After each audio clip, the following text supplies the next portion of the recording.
Welcome to Dreamtale Sleep Stories. Tonight's reading is The Enchanted Service. Settle into your bed or sofa and let your shoulders, jaw, and eyelids grow heavy. Inhale slowly. 1, 2, 3, and sigh the air away, allowing the day to fade into quiet dark. With every soft inhale, you invite fresh English phrases. With every gentle exhale, stray thoughts drift farther off. Behind my voice flows a gentle melody, renowned for guiding the mind toward deep relaxation. Keep your eyes closed or follow the captions, whichever feels right. Simply receive the rhythm and resonance of the language. Deep in rest, tonight's phrases will take root like seeds, ready to bloom into stronger English skills with the morning light. When you feel settled, hold that unhurried breath and allow yourself to drift into the tale. The Enchanted Service begins now, and when the story's final line has faded, the music will linger a little longer, carrying you gently deeper into sleep. The Enchanted Service.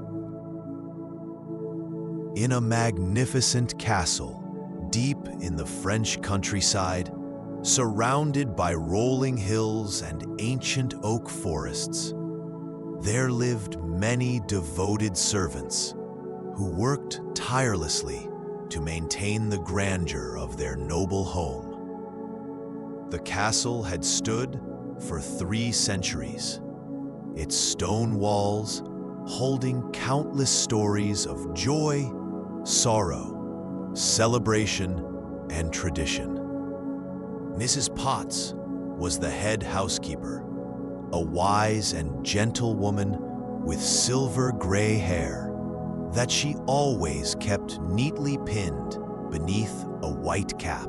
She had served the castle for 35 years, beginning as a young kitchen maid and gradually earning the trust and respect of everyone who lived there. She knew every hidden passage, every family secret, and every tradition that had been passed down through generations of the noble family. The castle employed over 40 servants in its prime. There was Lumiere, the charming French maitre d' who could organize the most elaborate dinner parties with effortless grace. Cogsworth, the punctual English head butler, managed the household schedule with military precision. Chef Bouche ruled the kitchen with passionate dedication to culinary excellence. Babette, the head maid, ensured that every room sparkled with cleanliness. And there was little Chip, Mrs. Potts's 8-year-old son, who helped in the kitchen and brought laughter to everyone with his curious questions and boundless energy. The castle belonged to a young prince who had inherited his title at the age of 18. He was undeniably handsome, with dark hair, piercing blue eyes, and aristocratic features that made visiting ladies swoon with admiration. However, beneath this attractive exterior lay a heart that had grown cold and selfish over the years. The prince's parents had died when he was very young, leaving him to be raised by tutors and governors who indulged his every whim. As he grew older, he became obsessed with luxury, beauty, and social status. He threw lavish parties every week, spending enormous amounts of money on expensive clothes, rare wines, and exotic entertainment. He collected beautiful objects, not because he appreciated their craftsmanship, but simply to show off his wealth to jealous visitors.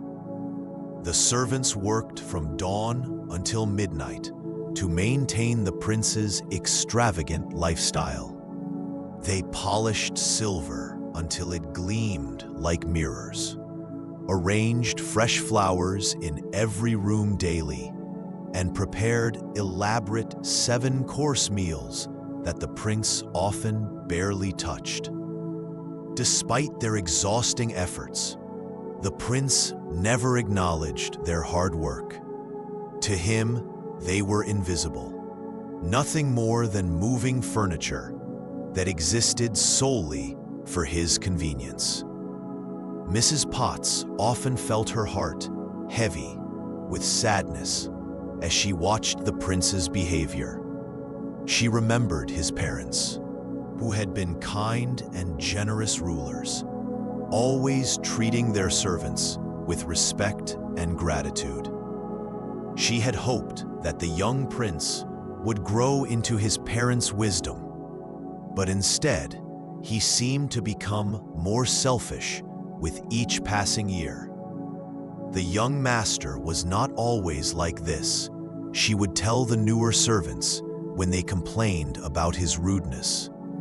His heart has forgotten how to care for others, but perhaps someday it will remember. One particularly cold winter evening, when snow was falling heavily and the wind howled through the bare trees like a pack of wolves, an unexpected visitor arrived at the castle gates.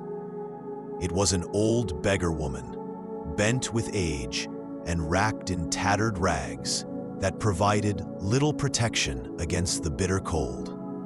Her feet were bare, and her gray hair hung in wet strings around her wrinkled face. She knocked weakly on the massive oak doors of the castle. And when a footman answered, she spoke in a trembling voice. "Please, kind sir, I beg for shelter from this terrible storm. I have traveled far and have nowhere else to go. In exchange for your kindness, I offer this humble gift." From beneath her ragged cloak, she produced a single red rose. Despite the harsh weather, the flower was perfect, its petals deep crimson and silky smooth, its stem straight and strong. There was something almost magical about the way it seemed to glow with inner light. The footman, following protocol, brought the woman's request to the prince, who was lounging in his private chambers, admiring himself in a gilt-framed mirror while servants attended to his evening routine. When he heard about the beggar woman, the prince's face twisted with disgust.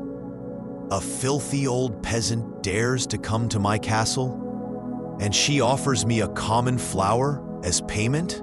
How insulting." Mrs. Potts, who was supervising the evening service, felt her stomach clench with worry. She had been watching from the kitchen window and had seen the old woman's desperate condition. The storm was growing worse by the minute, and no one could survive a night in such weather.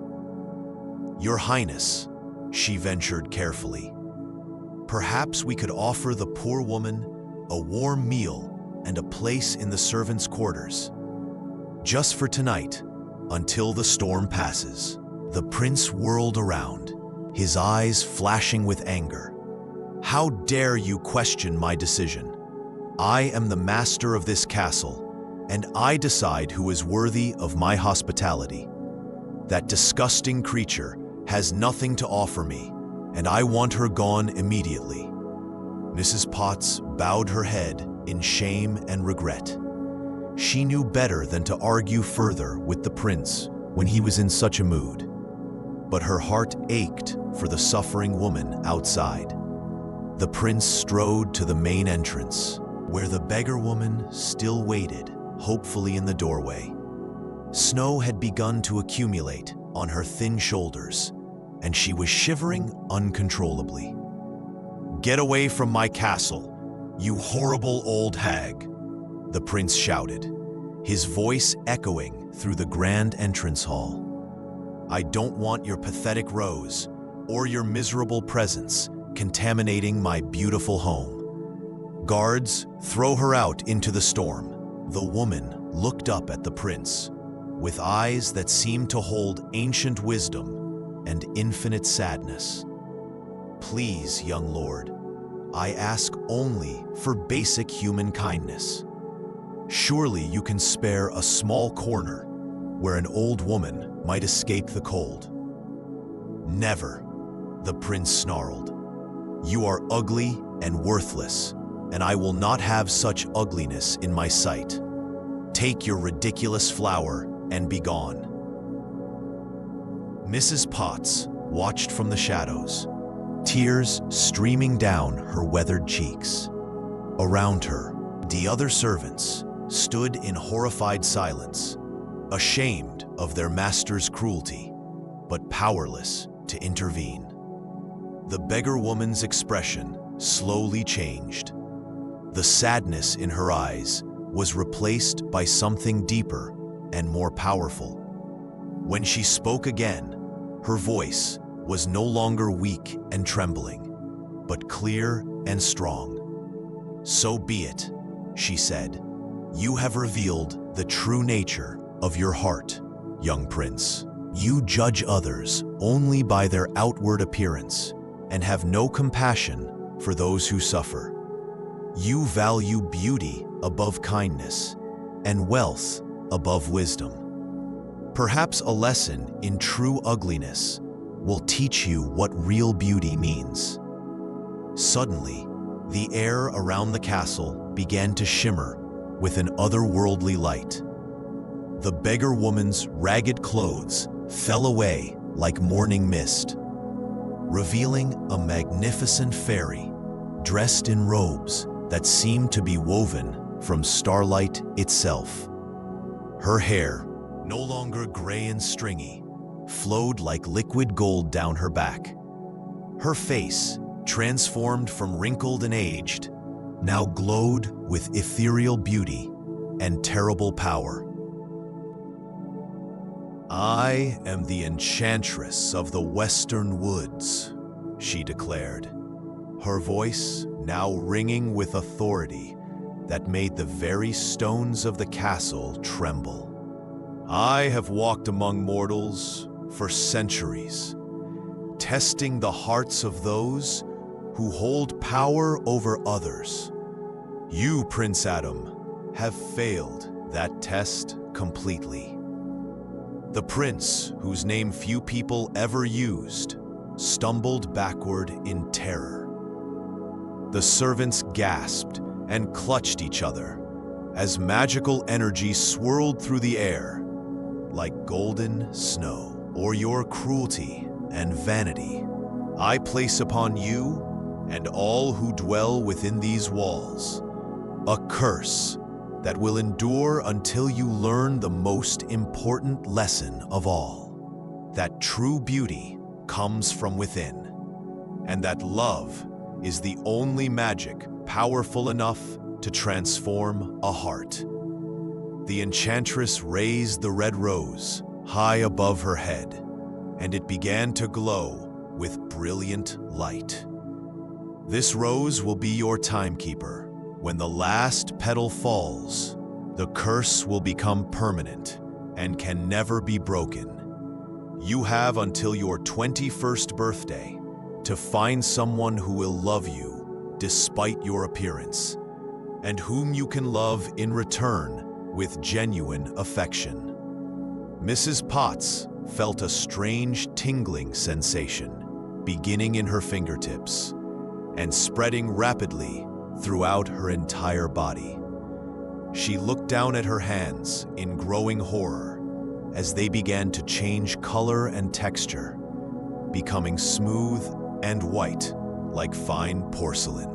"No!" she cried out, but her voice was already changing, becoming higher and more musical. Her body was reshaping itself, her arms becoming a curved handle and spout, her torso rounding into the familiar form of a teapot. All around her, the transformation was taking place with terrifying speed. Lumiere's body was stretching and hardening into the golden form of an ornate candlestick, his face becoming the decorative base, while his personality remained trapped within. Cogsworth was shrinking, and his body was becoming circular, transforming into a mantle clock with his face visible in the clock's face, his expressions now marked by the movement of clock hands. Little Chip, who had been hiding behind his mother's skirts, found himself becoming smaller and smaller until he was a delicate teacup, his sweet face now painted on porcelain, his voice high and clear like the ring of fine china. Throughout the castle, every single servant was undergoing the same magical transformation. Chef Boucher became a massive cooking stove, his mustache now decorative metalwork, his booming voice coming from the oven door. Babette, the graceful maid, was transformed into an elegant feather duster, her long blonde hair now a cascade of soft feathers. The footmen became coat racks and umbrella stands. The gardeners turned into garden tools and wheelbarrows. Even the stable boys became bridles and saddles. Every person who served in the castle was changed into an object related to their work, their human forms trapped within inanimate items, while their consciousness and personalities remained fully intact.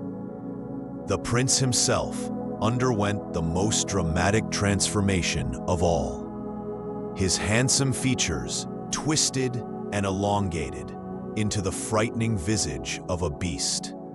Thick brown fur sprouted all over his body. His hands became clawed paws, and his teeth grew into sharp fangs. His beautiful clothes transformed into a tattered purple cape that did little to hide his monstrous appearance. When the magical storm finally subsided, the enchantress placed the glowing rose under a crystal dome in the highest tower of the castle. "Remember," she said, her voice now fading like an echo, "love is not about appearance or wealth. It is about seeing the goodness in another's heart and choosing to cherish it above all else." With those words, she vanished, leaving behind only the scent of roses and the lingering shimmer of magic in the air. Mrs. Potts tried to move and discovered that she could still think and speak, but her mobility was severely limited. She could tip forward to pour tea, but she could no longer walk freely around the castle as she once had. "Chip," she called out, her voice now coming from her spout with a gentle whistling sound. "Chip, where are you, dear?" "I'm here, Mama," came the reply from a small teacup that hopped toward her across the kitchen floor. "I can still move, but it's very different. Everything looks so big now." Around them, the other servants were discovering the extent of their transformations and the limitations of their new forms. Cogsworth found that he could still move his clock hands to express emotion, but he was now confined to whatever surface he was placed upon. Lumiere could provide light from his candles, but he had to be careful not to set anything on fire. "This is absolutely preposterous," Cogsworth declared, his voice now accompanied by the steady tick-tock of clockwork. "We are innocent victims of the master's selfishness. Why should we suffer for his mistakes? Because, said Mrs. Potts sadly, we are all part of the same household. In the eyes of magic, we share responsibility for what happens within these walls. Perhaps we should have tried harder to teach the young master compassion. Lumiere, despite his shock, attempted to maintain his characteristic optimism.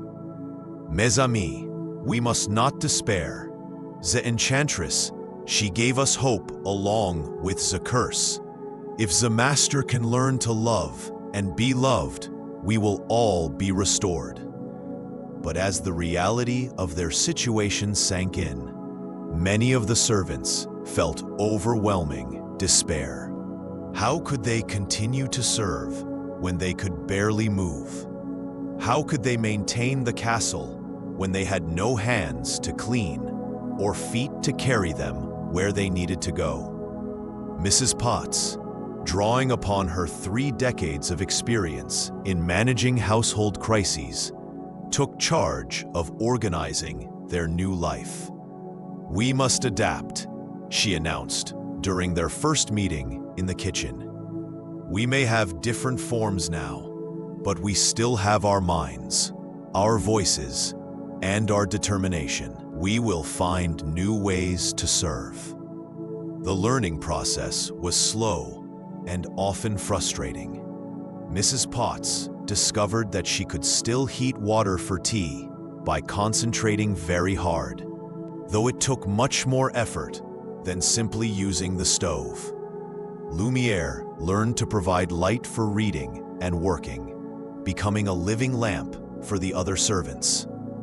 Cogsworth appointed himself the timekeeper, announcing the hours and keeping everyone on schedule, even though schedules mattered less in their isolated castle. Chef Boucher, now a stove, found that he could still cook by working with the kitchen utensils, who had once been scullery maids and kitchen boys.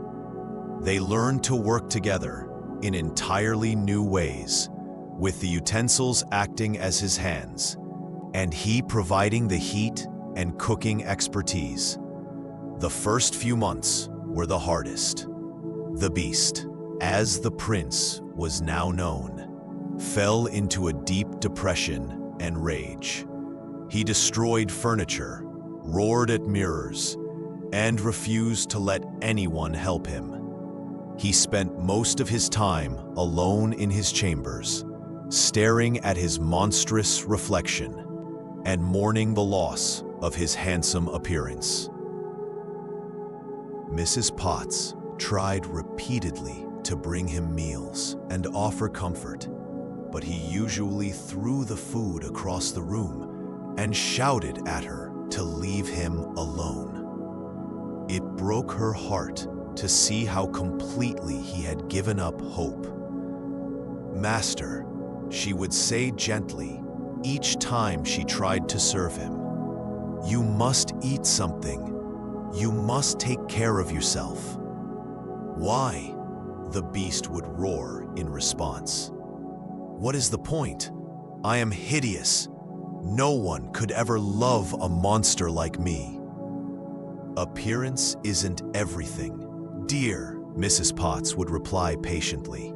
"Love sees deeper than the surface." But the beast was too consumed by self-pity and anger to listen to her wisdom.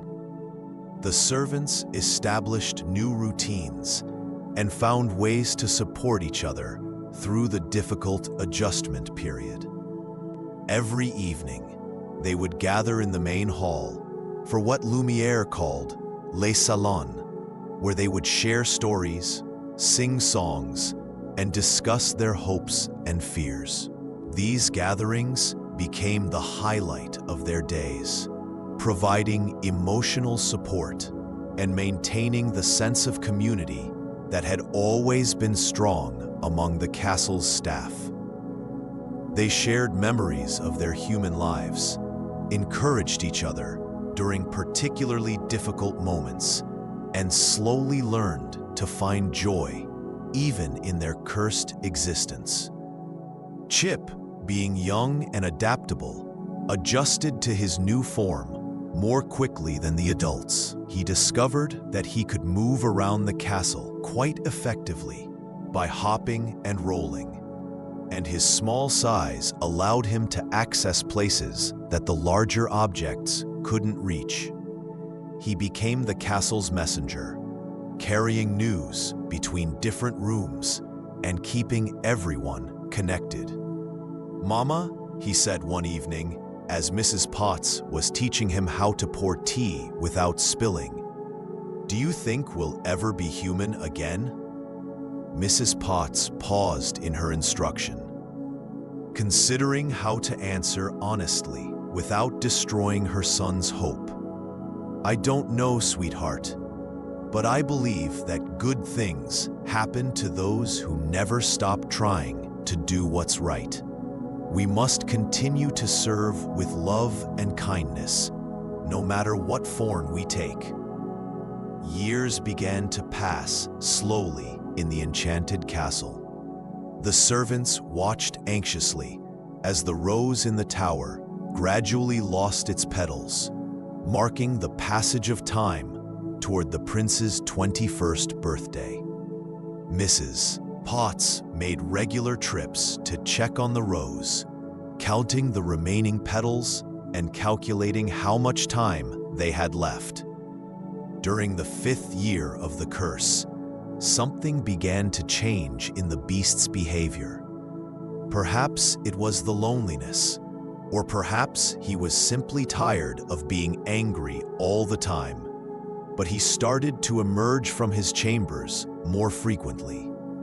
At first, he would just wander the halls silently, ignoring the servants' attempts at conversation. Mrs. Potts seized these opportunities to gradually reintroduce structure into his life. She would appear with tea at regular intervals, speaking to him in gentle, motherly tones about simple, non-threatening topics like the weather or the condition of the castle. "The East Wing needs attention, Master," she might say while serving his afternoon tea. "The wallpaper is starting to peel, and several windows have loose shutters." At first, the beast would grunt non-committally or ignore her entirely.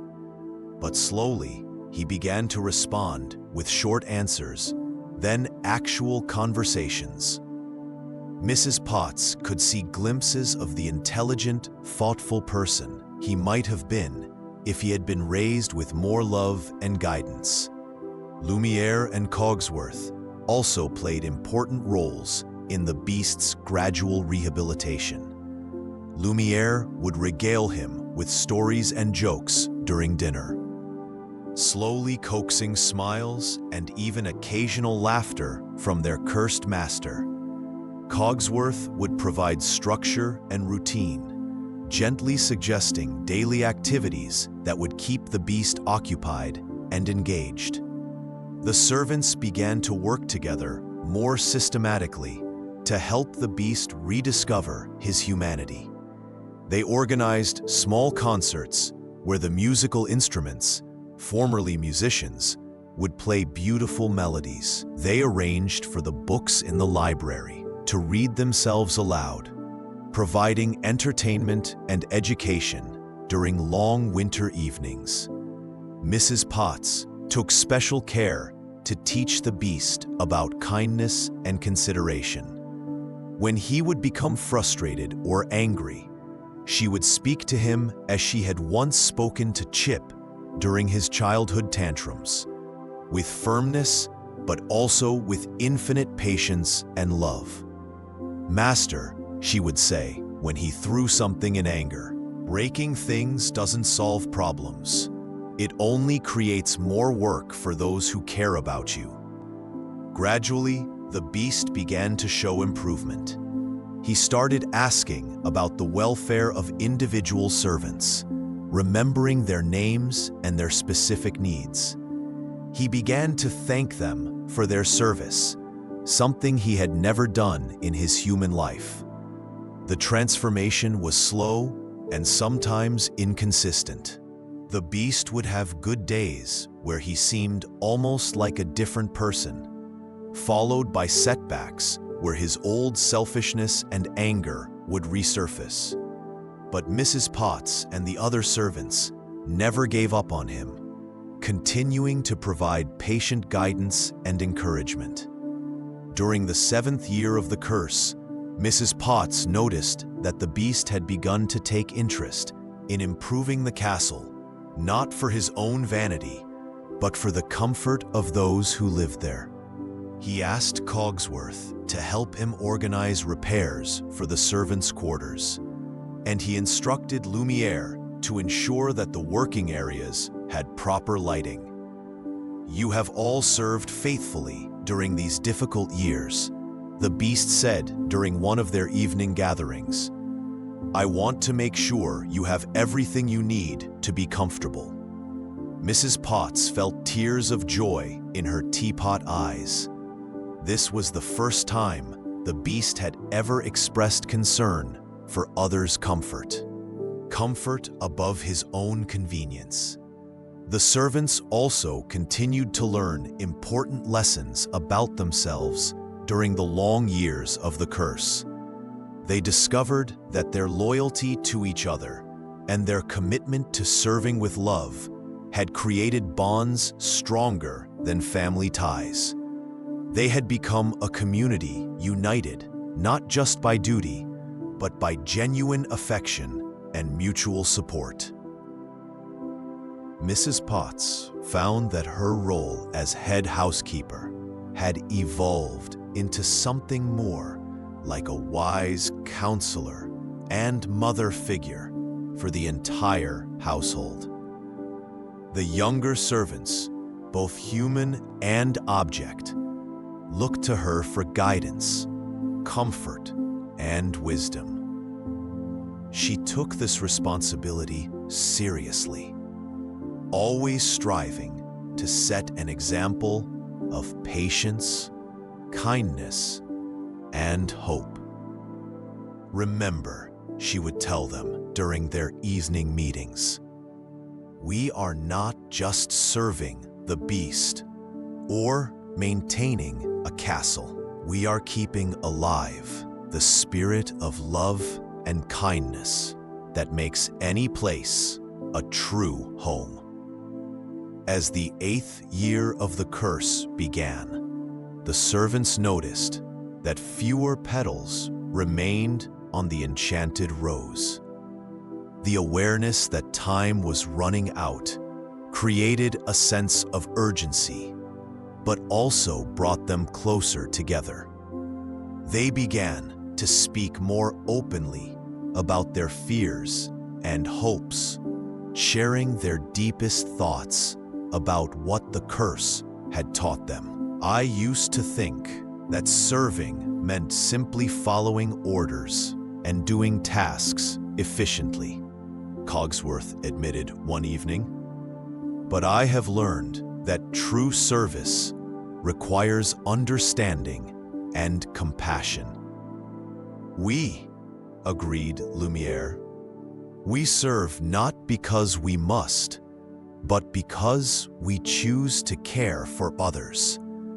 This is what makes us human, even when we are not human in form." Babette, speaking from her feather duster form, added her own insight. "I have learned that dignity comes not from how others treat us, but from how we treat others, especially when times are difficult." These conversations helped all the servants understand that the curse, while painful, had also taught them valuable lessons about the true meaning of service, loyalty, and love. Then, in the spring of the 9th year, something miraculous happened. A young woman appeared at the castle gates, seeking shelter for her father who had become lost in the forest. Her name was Belle, and from the moment she arrived, everything began to change. Mrs. Potts was the first to meet Belle properly, serving her tea in the guest chambers, while trying to explain the strange situation she had found herself in. "I know this must all seem very frightening and confusing, dear," Mrs. Potts said gently. "But please don't be afraid of us. We mean you no harm." Belle, though initially startled by a talking teapot, quickly recovered her composure. "You're very kind," she said politely. "This is certainly the most unusual situation I've ever encountered. But you seem like good people, objects, individuals." Mrs. Potts was immediately impressed by Belle's quick adaptability and her instinctive politeness. Here was someone who looked beyond appearances and treated everyone with respect, regardless of their form. Little Chip was absolutely fascinated by Belle from their first meeting. "Are you really going to stay with us?" he asked, hopping excitedly around the tea service. "I suppose I am," Belle replied, smiling warmly at the enthusiastic teacup. "What's your name?" "I'm Chip, and this is my mama, Mrs. Potts. She's the best mama in the whole world." Belle's eyes softened as she looked at the teapot and teacup together. "I can see that you love each other very much. That's beautiful." Mrs. Potts felt her porcelain heart swell with emotion. It had been so long since someone had recognized and appreciated the love that existed within their unusual family. The servants immediately began working together to make Belle's stay as comfortable as possible. They had learned through years of practice how to coordinate their efforts despite their physical limitations, and they poured all of their accumulated wisdom and skill into serving their new guest. Lumiere gave Belle elaborate tours of the castle, showing her the magnificent library, the portrait gallery, and the beautiful gardens. His natural charm and storytelling ability helped Belle feel welcome and entertained during her adjustment to castle life. Cogsworth established a daily routine for Belle that balanced structure with freedom, ensuring she had regular meals and activities while respecting her need for privacy and independence. Chef Bouche worked with his team of kitchen utensils to prepare Belle's favorite foods, learning her preferences and creating meals that would make her feel at home. Mrs. Potts took on the role of confidant and advisor, providing Belle with a listening ear when she felt homesick or confused about her situation. She shared wisdom gained from decades of experience, helping Belle understand the complex dynamics of castle life. Most importantly, all the servants worked together to help Belle see past the beast's frightening appearance and recognize the good person he was slowly becoming.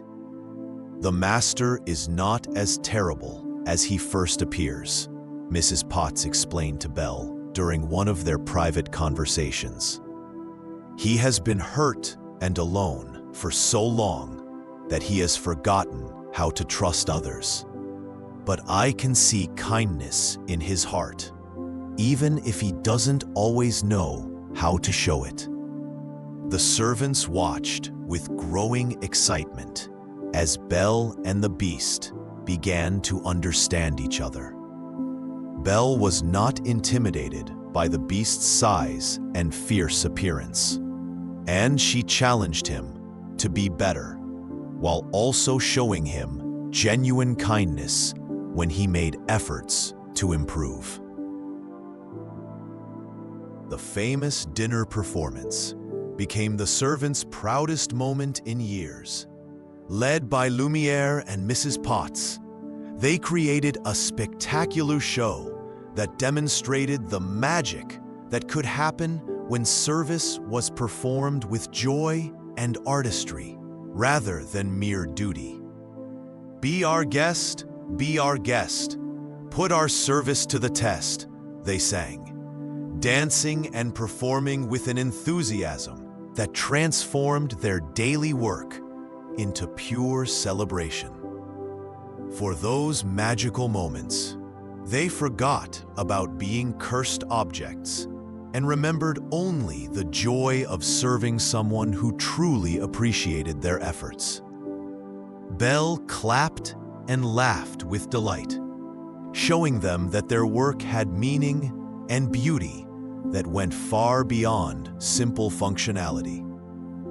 As Belle and the Beast's relationship continued to develop, Mrs. Potts found herself playing the role of wise counselor to both of them. When Belle was homesick and worried about her father, Mrs. Potts provided comfort and understanding. Love always involves sacrifice, dear, she told Belle gently.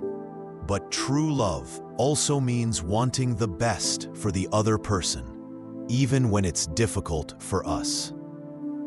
When the Beast was frustrated with his slow progress in learning to be gentle and kind, Mrs. Potts offered patience and encouragement. Change is hard work, Master, she reminded him. But you're making more progress than you realize. Every day, you become a little more like the person you were meant to be. The servants also learned valuable lessons about themselves during this time. They discovered that their years of faithful service had been preparing them for this moment when they could help facilitate true love and transformation. Mrs. Potts realized that her role as a servant had always been about more than just managing household tasks. She was a keeper of wisdom, a nurturer of souls, and a guardian of the love that made any place a true home. We have been blessed, she told the other servants one evening, to witness the power of love to transform hearts and break curses. Our service has been part of something much greater than we ever imagined. When the crisis came and Belle was forced to leave the castle to save her father, the servants felt their hope wavering. The Beast fell into despair, deeper than any they had seen before, and the last petals were beginning to fall from the enchanted rose. Mrs. Potts refused to give up, even when Cogsworth and Lumiere began to lose faith. Love is stronger than curses, she declared firmly. Belle loves him, and he loves her. That love will bring her back to us. She was right. Belle did return, racing back to the castle, just as the Beast was dying from his broken heart. She knelt beside him and whispered the words that changed everything. I love you. The transformation back to human form was even more magical than the original curse, filled with golden light and the sound of celestial music. Mrs. Potts felt her porcelain body becoming warm and soft again, her gray hair returning, her kind face reappearing exactly as it had been 9 years before. All around the castle, the servants were returning to their human forms. Lumiere was once again a charming man with dancing eyes and an irrepressible smile. Cogsworth regained his dignified bearing as a proper English butler. Little Chip became a real boy again, though he retained the enthusiasm and curiosity that had sustained him through the curse. The prince, now restored to his human form, but with a heart full of love and wisdom he had never possessed before, went to each of his servants personally to thank them for their years of faithful service. When he came to Mrs. Potts, he took her hands in his and looked into her eyes with genuine gratitude. "Mrs. Potts, I don't know how to thank you. You never gave up on me, even when I had given up on myself. You served me with love when I showed you none in return." Mrs. Potts smiled through her tears and curtsied politely. "That is what true service means, Your Highness. We serve not because you deserve it, but because service is an act of love. Love for our work, love for our home, and love for those we care for." The wedding of Belle and the prince was the most beautiful celebration the castle had ever witnessed. All the servants worked together to create a perfect day, but this time their service was given freely and joyfully, motivated by love rather than duty. Mrs. Potts supervised the preparation of the wedding feast, working alongside Chef Bouche and the kitchen staff to create a meal that would be remembered for generations. Every dish was prepared with care and artistry, every detail attended to with pride and affection. As she watched the happy couple dance at their reception, Mrs. Potts reflected on everything they had all learned during their years under the curse. They had discovered that true service comes from the heart, that loyalty is a choice made daily, and that kindness can survive and flourish even in the darkest circumstances. The Enchanted Service had taught them that the greatest magic is not in spells or transformations, but in the simple act of caring for others with love and dedication.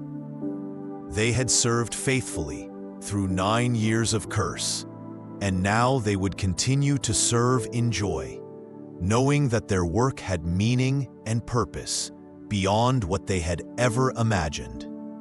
Years later, when Mrs. Potts had become the beloved grandmother figure of the castle, training new generations of servants and watching over the growing family of the prince and princess, she would tell the story of the Enchanted Service to anyone who would listen. "Remember," she would say to the young people who came to work in the castle, "we are not just servants. We are guardians of kindness, keepers of hope, and makers of magic through our daily acts of love." True service is not about being perfect or receiving rewards. It's about bringing your whole heart to everything you do. And in the beautiful castle that had once been cursed, the Enchanted Service continued, now blessed with the understanding that true service is indeed the greatest enchantment of all. The servants had learned that love, patience, and dedication could transform not only curses, but hearts, lives, and entire worlds. Mrs. Potts would often stand in the kitchen in the evening, watching the sunset paint the castle walls with golden light, and feel profound gratitude for the difficult journey that had taught them all the true meaning of service, love, and magic.